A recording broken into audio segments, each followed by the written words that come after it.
Blackhole, Managing Director of Raglan Ridge Advisory. I understand you've got information on parliamentary privilege and the protection of person. I'd like to ask now to state your full name and which you appear today. Thank you, Mr. Blackhole. Thank you, Senator, and I hope you're hearing me okay. I was experiencing some breakup, but if that's coming through, that's great. My name is David Blackhall. I am the owner and operator of a consultancy business called Raglan Ridge Advisory. And I thank the committee for the opportunity to address the inquiry today. I come before you with quite a broad range of background in most aspects of the car business. This includes owning and operating car dealerships myself, as well as senior appointments at Ford Motor Company, Jaguar Land Rover, and working in various markets around the world in those capacities. I've also served as a member of the board and the treasurer of the Federal Chamber of Automotive Industries. And for 3 years, I was Chief Executive Officer of the Australian Automotive Dealer Association. I've held non-executive directorships on various private company boards, and I presently serve as a non-executive director on the board of Eagers Automotive, the largest listed automotive company in Australia. So these diverse experiences give me a comprehensive understanding of the key issues that impact the effectiveness of relationships between manufacturers and franchise new car dealers. I've closely perused the key submissions from the vehicle manufacturers and from the Federal Chamber of Automotive Industries. Some of these contain assertions that are at odds with my first-hand experience of dealer network policy at some brands. And I've summarised these into 9 key themes, and I understand that the Secretary has made a copy of that list and it is available to you, to the Senators today. In the interest of time, I will only comment on 3 of those themes. These 3 point to attitudinal and cultural settings that do not build symbiotic relationships between dealers and some of the manufacturers. Now, I want to just recognise that that statement is a generalisation, and I freely acknowledge that some manufacturers indeed do build formidable, long-lasting, effective relationships with their networks. That said, too many do not. The first concerning theme that runs through many of these submissions can be accurately summarised in the following words. There's nothing to see here. There is no power imbalance in these relationships, and dealers are big enough to look after themselves. When you read the detail, the patent absurdity of comparing the capacities of even the largest public or privately held Australian dealer groups with the crushing power at the disposal of multinational, offshore, Fortune 500 listed manufacturers just screams off the page at me. I think further comment on this comparison just is pointless. The second overarching argument can be summarised as follows. The existing regulations offer sufficient protection and further action is unnecessary. I think we saw just how hollow that claim is when Holden decided to leave town permanently. And there are plenty of other examples of how that particular claim just does not ring true. My third and final point concerns the adoption of the so-called fixed price agency model. It's common ground that the fixed price agency model arises from the need for vehicle manufacturers to engage customers using what's called an omni-channel strategy. In other words, engage with the customer on any screen, anywhere, anytime, at home, at work, at the dealership. Now, the proponents of this model argue that the fixed price element within the model takes away the key pain point for many car dealers, that is, the haggle over pricing. We can accept that assertion, I suppose, at face value, but for me, the jury is out as to whether or not customers actually do achieve a lower overall transaction price under the fixed price concept. And of course, some customers simply like to bargain. As a dealer in Western Sydney, I had no chance of selling a car to a consumer if I wasn't prepared to deal. I was also part of an experiment when Ford Motor Company introduced fixed no-haggle pricing via a retail joint venture with dealers in Australia.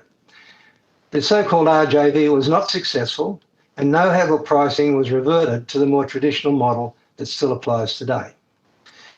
A further important point I bring to your attention about fixed price agency is that the manufacturers own the new vehicle inventory and so are able to tightly control pricing and discounting. which is not good news if you're a savvy consumer. For fixed pricing to work, they need to not only own the new cars, but they've got to own the secondary discount channel of near-new pre-reported demonstrator and service loan vehicles. And then there's the thorny issue of trade-ins. Online models are emerging around the world that might solve that, but none of the markets I studied in detail where fixed price is employed, and I studied all of them, had really solved the two transactions challenge: sale of the new car, valuing the trade-in. Now, the other key point on this is that the manufacturers, of course, transact directly with buyers, and the agents merely facilitate the process. The financial transaction for the sale of the car never hits the agent's books. It's important, and it could be important in terms of the Australian Taxation Office in the future. We don't know. I'm not saying it will be, but it could be. But what this does, it gives the manufacturer direct access to the customer relationship, which was previously primarily the province of the franchise dealer. And Senator O'Neill just touched on this issue in the Honda case, where the data was transferred without compensation. Now, it's an important point to note that when it comes to the use and monetisation of consumer data, the manufacturers have big plans. Some say that 80% of the cars they sell by 2030 will be connected to the Internet of Things. This generates massive opportunities to bundle up services and monetise them using that data. I'd like to turn now briefly, as I finish, to what I see as the main regulatory challenge to ensure that changes to distribution arrangements are made fairly and with due compensation to dealers who are not being included in the networks. When a relationship breaks down under the current rules, the last resort protection is a legal redress under contract law. So I'd like to ask the committee to please carefully examine ways to bind these large offshore wealthy multinationals into a fair compensation process on termination or non-renewal of a franchise or agency agreement. And we need to find a way to do it without resorting to expensive litigation. A key ministerial advisor asked me yesterday if I thought vehicle manufacturers would opt into a binding arbitration on a voluntary basis. I had a pretty disappointing answer for him based on my past experiences, and I think, again, ministers of the Crown requested General Motors to engage voluntarily, and they did not do so in the Holden matter. Manufacturers will always be happy to go to court because they're confident they have the deepest pockets in the room.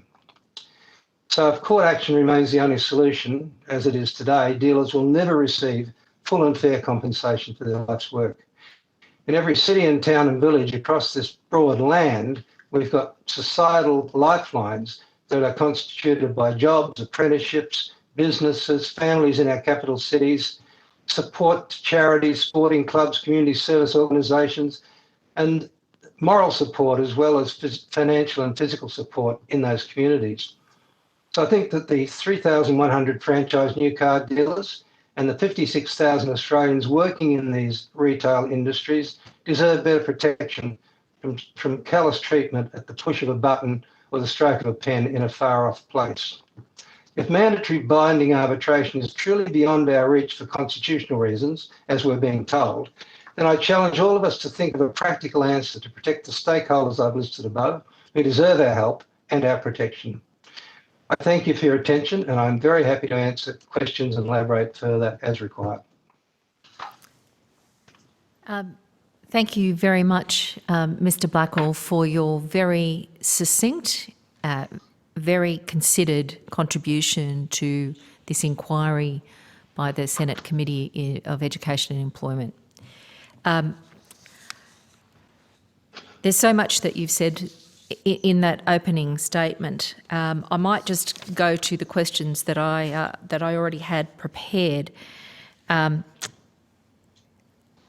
But I do want to ask you, with regard to your final comments there about mandatory arbitration to make sure that there is an option for businesses when it all goes bust, when it all falls apart.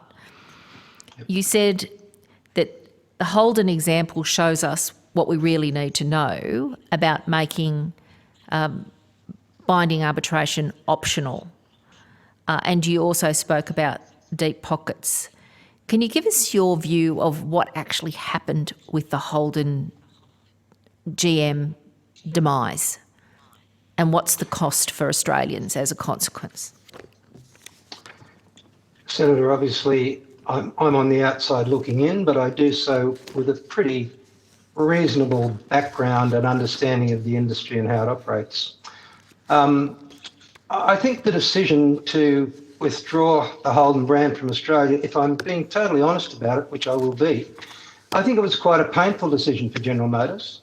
I don't think they made it capriciously or at the drop of a hat. I don't think it was done over a short period of time. In fact, when I was on the FCAI board, I know that the agonising decisions around withdrawing manufacturing first from Australia and then probably the same trajectory on withdrawing the brand from Australia would have been deeply considered in Detroit and locally in Melbourne.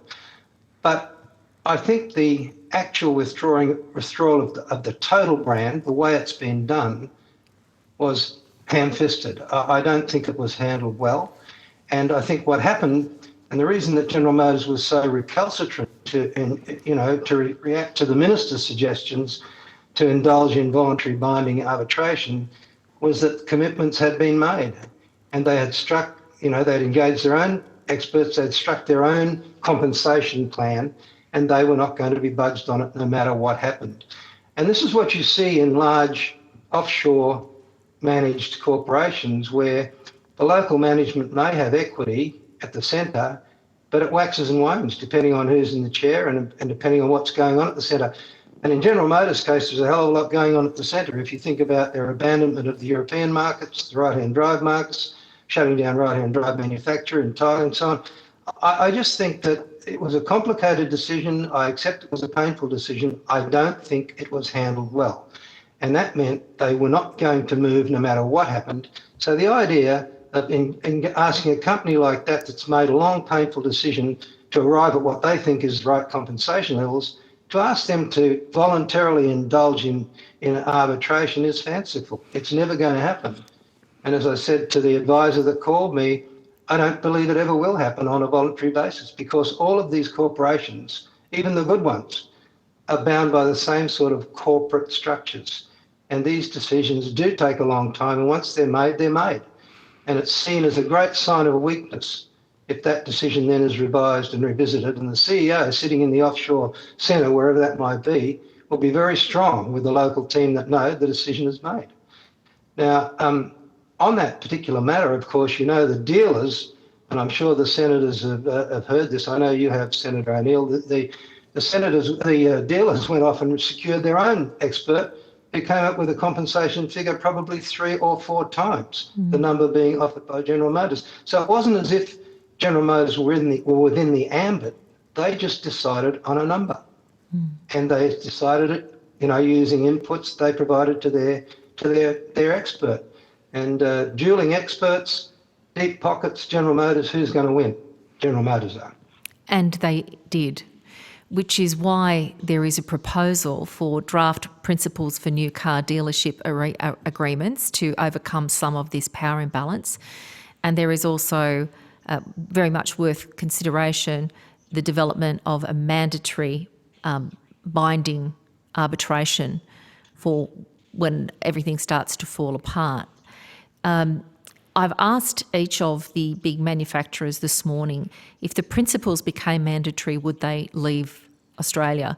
Or if arbitration became mandatory, would they leave Australia? Thus far, their answer has been a resounding no. They are committed to being in business in Australia. I'm assuming that might have to do something to do with profit. What, in your expert view, would be your response to those questions? If these principles that I'm sure that you've seen, and if arbitration became mandatory, would the big car companies from overseas leave Australian shores? In my view, Senator, absolutely not. You touched on profit, that's part of it. There is also prestige, there's also global footprint. And by the way, there's sunk costs. I mean, these companies are here, and to be perfectly open about it, and I've done it, the cost of arriving in Australia and setting up to trade imported vehicles into Australia is low. It's rented office space. It's, up to maybe 100, 200, doesn't matter. A few local people, not thousands. We're not talking about thousands and thousands. So the costs of entry are low and the profit opportunities are rather good in Australia if you manage your brand properly.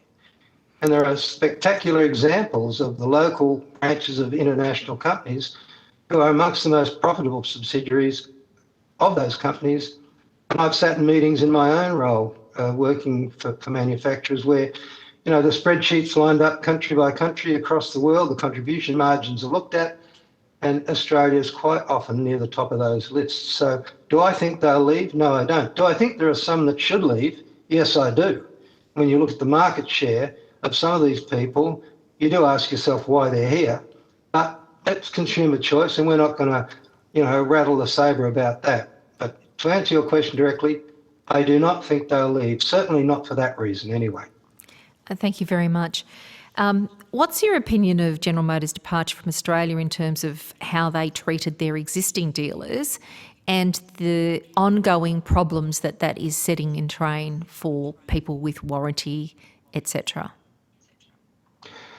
Look, I think I've made myself clear on how they treated the departing dealers. I think the compensation was derisory. I think their unwillingness to participate freely and openly in an independent arbitration process was not consistent with the corporate standards I'd like to see, but that's their decision. As regards warranty, I don't think General Motors, what I know of General Motors reputationally globally, leads me to the view that they are unlikely to maliciously go out and put their customer relationships, their legacy customer relationships at risk. And you think about, I forget the exact number, I think it's 1.2, 1.3, 1.5 million General Motors products on the roads in Australia. That's a powerful future revenue stream for quite a few years. I don't see them, souring that pitch on their own.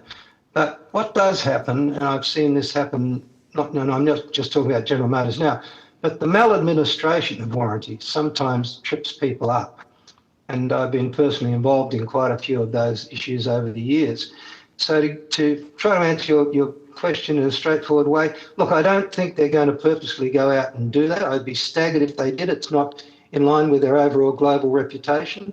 And I think they understand their obligations under the consumer legislation in Australia. Anyway, they made a warranty, they made an arrangement. I think they'll stand behind it.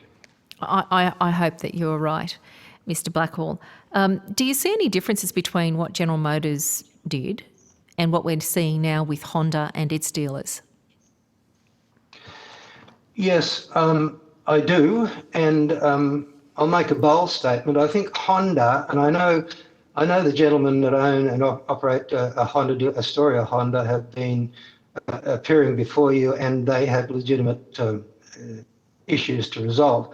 So I don't want to deflect from that, but I will make a bold statement that says, generally speaking, I think Honda has made a more acceptable fist of this than General Motors did. Honda, as I understand it, and I heard some of Mr. Collins's evidence before, which is in line with what I've found working in the field. So a lot of issues for Honda dealers that are currently being dealt with, I think are being dealt with relatively cleanly and professionally. I'm not going to make a comment about whether compensation is adequate or inadequate, but I do think the process is known, it's being professionally managed and handled, and I think there's a willingness, I've detected a willingness talking to some Honda dealers on the part of Honda to listen and to at least sit down. And the thing that rankled the most for many Holden dealers was just the door being slammed in your face after 30, 40, doesn't matter how long, 15 years, 5 years, 10 years, doesn't matter. The door was slammed shut in your face and there was no discussion. And I go back to my comment, that was ham-fisted. The way Honda's handling it is, at least to me from the outside looking in, a lot more balanced. Can I let you know, Mr. Blackwell, that we're receiving a number of in confidence submissions from dealers who have a different view, and we have had report of intimidation by Deloitte that alludes to the sort of deep pocketing behaviour that you described. We'll see you in court, we'll outsee you, we'll last longer than you, you better take it or leave it, that kind of language practice. So I would prefer to have your version of reality, but we are getting reports of that kind, Mr. Blackwell. I might be delusional, Senator. I don't know, but You seem very lucid to me. That's why I'm worried. I've not spoken to the dealers you're talking to, obviously, and so that information is new to me. It's not surprising in that it is a tough situation that these dealers are in, and I think Honda probably will play a very tough line when they need to. So, so thank you for that. I take that on board. Thank you. Do you think there should be a standalone car industry code that regulates car manufacturers and car dealers due to its unique nature? I do, Senator, and I base that opinion on a number of factors that have a long trajectory for me. I was the CEO at the Australian Automotive Dealers Association for a 3-year period. I was asked to come in and get the organisation on its feet, if you like, get it known on Capitol Hill. I think we did that, and I transitioned to Mr. Bortman in a very planned transition that I think's gone quite well. But I will go back to the time when I was working with Rod Sims's team at the ACCC on the in-depth retail industry market study that they did into the car business. And if you read that study and you read the conclusions from that study, there is very firm indication, as firm as the ACCC can get anyway on these matters, there was firm indication of the need to re-examine the protections for car dealers under the franchising code and to consider a standalone solution. And I made it my personal objective, and I get held to ransom on this now by members of the AADA who remind me how badly I failed, but I made it my personal goal to put the establishment of a standalone automotive code on the agenda in Canberra, and we did get it on the agenda. We've gotten some progress under the franchising code, but in my view, it's nowhere near the answer we need. The schedule is interesting, but the code still has fatal flaws, and we need a separate automotive franchising code. That is my belief. Thank you very much. Can I just draw your attention to the Department of Industry's draft voluntary principles for new car dealership agreements, which I believe the Secretariat has sent to you. Considering the actions of Honda, General Motors and Mercedes-Benz, do you think these principles should be voluntary or mandatory? There's a one-word answer. They should be mandatory. Thank you. Mandatory, definitely. If these voluntary principles as they stand were in place and made mandatory prior to a General Motors departure from Australian market, do you think the executives located in Detroit, USA would have taken them into account? I do. They would have had to take them into account, because if they're mandatory, then they have some power of punitive punishment associated with them, presumably. And the people, who are actually organising the activities in Australia would have to pay attention to it. So I definitely think that would be the case. I also think you've in the past alluded to the comments from a senior Mercedes-Benz executive, Brita Seeger, who made the very bold statement in a media conference that they would introduce their new model of distribution, fixed price agency model, in any market they could, but if there was a legal impediment, then they wouldn't. And I think that says it all. So the legal impediment that exists to Mercedes-Benz taking that action in the US is legislation in each of those states that was petitioned by the car dealer networks there. That is the protection that our car dealer networks are seeking. It operates effectively in the US. Do you believe it could operate effectively here, Mr. Blackwell? I believe it could, and we've done work previously when we visited the National Automotive Dealer Association in the US. We've lifted those codes, we've looked at those codes, we've looked at California, we've looked at a number of different states, and we know that those principles could be lifted and incorporated into legislation here, and they would work effectively. Thank you very much. If the principles that we're talking about were in place prior to Honda's switch to an agency model, do you think executives in Tokyo, Japan would have taken them into account and paid Honda dealers compensation they believed that they're entitled to? Having spent a good deal of my time when I was running Asia Pacific in Japan, absolutely. There would be a complete rejection of the idea of breaching a mandatory set of principles. Absolutely. And if the voluntary principles were in place prior to Mercedes-Benz switch to an agency model, do you think Mercedes-Benz would have recognised the dealer's claim to compensation for goodwill and their data? If they were mandatory, yes. So, once again, you do believe that the principles need to be mandatory and binding arbitration needs to be mandatory to protect the current Australian car dealership network and all of the benefits that flow to 56,000 Australians who work in it. Plus, I think as you described it, the physical benefits, the moral and physical, as well as the business benefits to Australia. Correct. And I suppose if I could make a gratuitous comment on that, Senator, I do understand. I'm not a constitutional lawyer. In fact, you don't meet many constitutional lawyers, but you meet a lot of people who have opinions about the Constitution. But if there is actually a constitutional impediment, a proper constitutional impediment to mandatory binding arbitration, then we have an obligation, surely, to find a way around that. And I don't know whether, we would be talking about going to each and every state jurisdiction and saying to the Attorney General, we need you to legislate this in this state because, and I suppose that work can be done, but it seems a very long-winded way to get to the same answer that could readily be done if the federal government would simply make arbitration mandatory, find a way to do it. I'm sure if we were talking about, Facebook or Google or Twitter, they'd probably find a way to do it if they had to. And although I have been told by friends on Capitol Hill that those companies are saying they will volunteer to join a code, so that's good news. But that's the story today, Mr. Blackwell. I think when push comes to shove, we all know how multinational corporations work, and it's not always in the interest of the Australian citizens.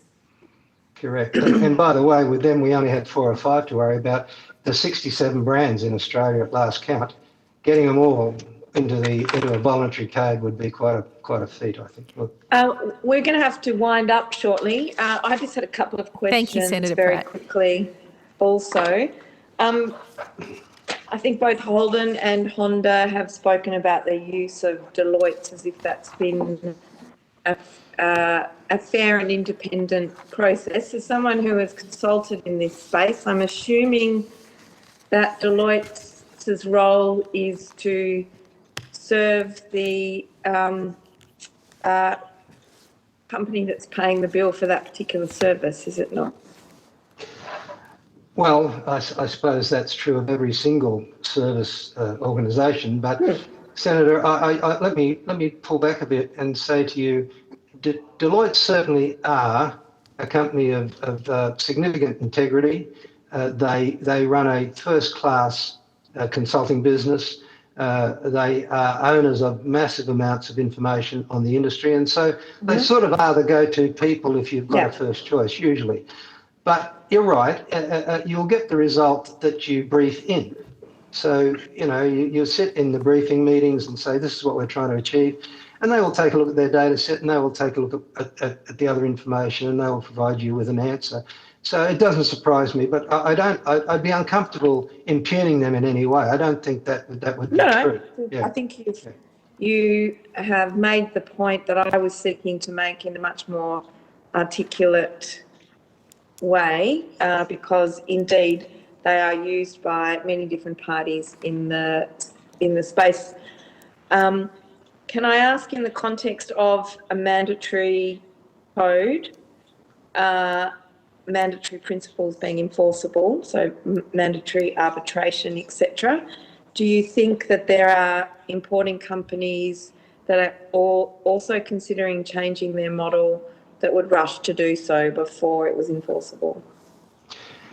It's a strong possibility, and we've always said if those principles and mandatory arbitration became, enforceable, you'd need to have some sort of clawback process. Of course, I think the more, the leading brands, you can tick them off the top 5 or 6. They wouldn't, but there'd be brands that would. Yeah. And so you need to prevent that. Yeah. And how do you you use the word clawback? What do we, if we were to suggest binding arbitration and these principles, and that's yet to be determined, what would the principles that we would need to be looking at in the context of clawback be? Well, I suppose, I'm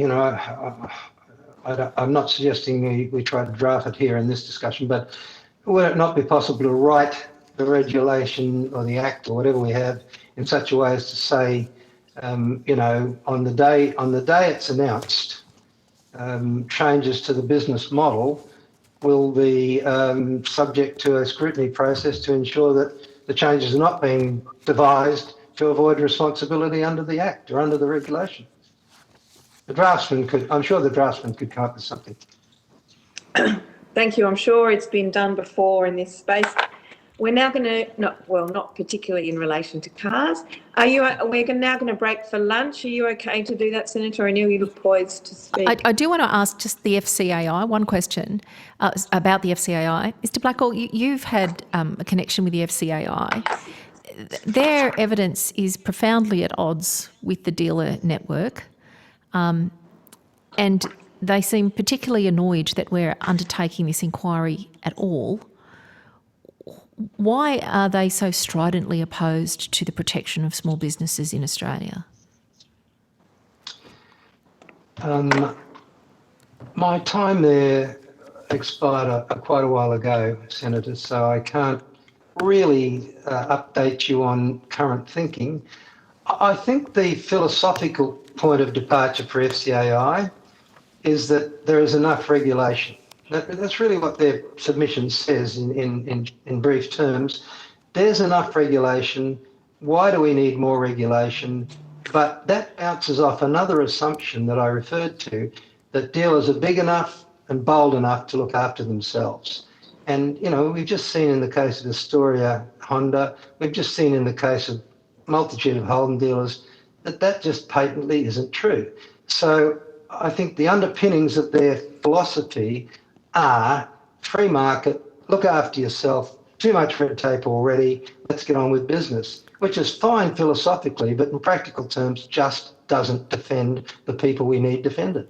And in terms of competition, in terms of competition with the franchise model, there is competition. People can, shop around for a good price.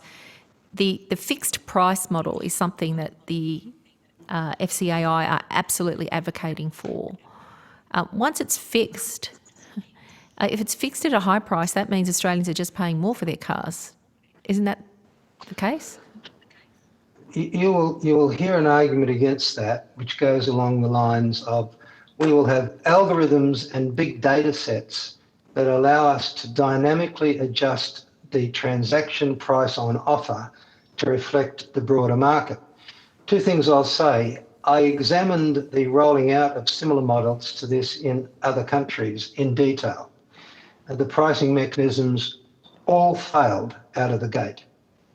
And it's one thing to talk about clever algorithms and big data sets. It's another thing, in my experience, to put them together so that they work in the way intended. So as I said in my opening comments, I think the jury's out on whether or not fixed price model will actually deliver lower transaction prices to consumers. I really do. When you talk to the ACCC on this matter, though, they have a different view. Well, they have an expected view. Their view is, look, if the price of every E-Class Mercedes-Benz in Australia is fixed, and you don't like that, go and buy an Audi. There's still competition. Right. So, the anti-competitive aspect doesn't really fly. It only does between the dealers to put downward pressure on cost. Yeah. Thank you very much. Yeah. Thank you, Chair. Thank you. We will now adjourn for lunch and we will be back at 1:30 p.m. Thank you, Mr. Blackwell. Thank you very much.